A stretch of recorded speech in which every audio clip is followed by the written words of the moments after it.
Everyone আসসালামু আলাইকুম, this is Medha and welcome back to my new video. আশা করছি তোমরা সকলে ভালো আছো।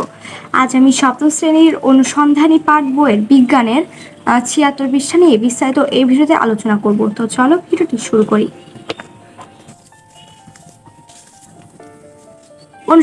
অনুশীলনী কাজ ১। কাঁচ, প্লাস্টিক এবং কাগজ ছাড়া তোমাদের চারপাশে পরিচিত আর কি কি জিনিস রিসাইকেল করা সম্ভব? তো চলো এর অ্যান্সারটা দেখে নিই। কাঁচ, প্লাস্টিক এবং কাগজ ছাড়া আমাদের চারপাশের পরিচিত যে যে জিনিস রিসাইকেল করা সম্ভব: ১. অ্যালুমিনিয়াম, ২. সিলভার, ৩. লোহা, ৪. কপার, ৫. কাপড়, ৬. সিরামিক, ৭. কাঠ। এছাড়া আরও আছে যেগুলো তোমরা গুগল বা অন্য কোথাও খুঁজলে পাবে। বাসায় রান্নার জন্য নানা ধরনের জ্বালানি ব্যবহার করা হয়, তাদের মাঝে কোন জ্বালানি কম দূষণকারী কেন? অ্যান্সারটি আমরা এখন দেখব। ওকে, বাসায় রান্নার জন্য নানা ধরনের জ্বালানি ব্যবহার করা হয়, এদের প্রত্যেকটি পরিবেশের জন্য ক্ষতিকর, তবে এর মধ্যে এলপিজি জ্বালানিটি কম দূষণকারী। নাইট্রোজেন ইত্যাদি কম দূষণকারী। সবগুলো জ্বালানি পরিবেশে কার্বন ডাইঅক্সাইড, সালফার, নাইট্রোজেন ইত্যাদি ত্যাগ করে, তবে এদের মধ্যে এলপিজিতে এসব কণা নির্গতের হার একেবারেই কম, তাই এর দ্বারা দূষণের মাত্রাও কম। সুতরাং বলা যায় জ্বালানির মধ্যে এলপিজি কম দূষণকারী। ওকে, তো তারপরে প্রশ্ন দেখা যাক। যখন একটি মোমবাতি জ্বলে তখন ভৌতিক বা রাসায়নিক উভয় পরিবর্তনই ঘটে। পরিবর্তনগুলো কি? এরকম পরিচিত প্রক্রিয়ার আরেকটি উদাহরণ দাও যেখানে ভৌত এবং রাসায়নিক উভয় পরিবর্তন ঘটে। তো চলো অ্যান্সারটি দেখে নিই। তবে এখানে লিখেছি মোমবাতির দহনে ভৌত এবং রাসায়নিক উভয় পরিবর্তনই ঘটে।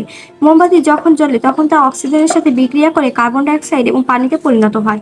যেহেতু CO2 অর্থাৎ কার্বন ডাইঅক্সাইড এবং H2O অর্থাৎ পানি এর ধর্ম মোমের ধর্ম হতে আলাদা, তাই রাসায়নিক পরিবর্তন।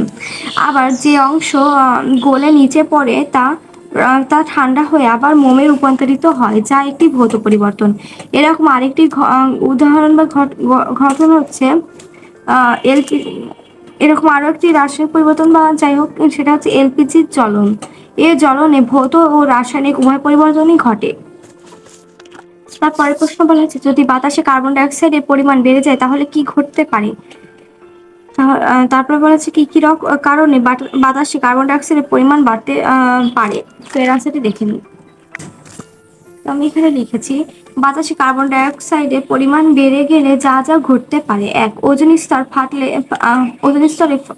ফাটল দেখা দেবে এবং অতিবেগুনি রশ্মি চলে আসবে।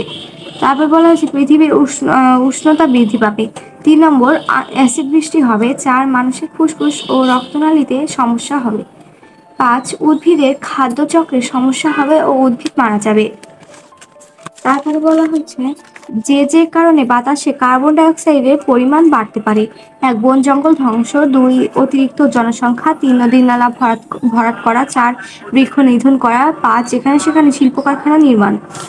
তো ভিউয়ার্স, আজকে ছিল আমার ভিডিওটি এ পর্যন্তই। আশা করছি তোমাদের সকলেরই কাজে লাগবে। ভিডিওটি ভালো লাগলে অবশ্যই লাইক, কমেন্ট এবং শেয়ার করবে। আর যদি কোনো ভিডিও প্রয়োজন হয় অবশ্যই আমাকে কমেন্টে জানাবে।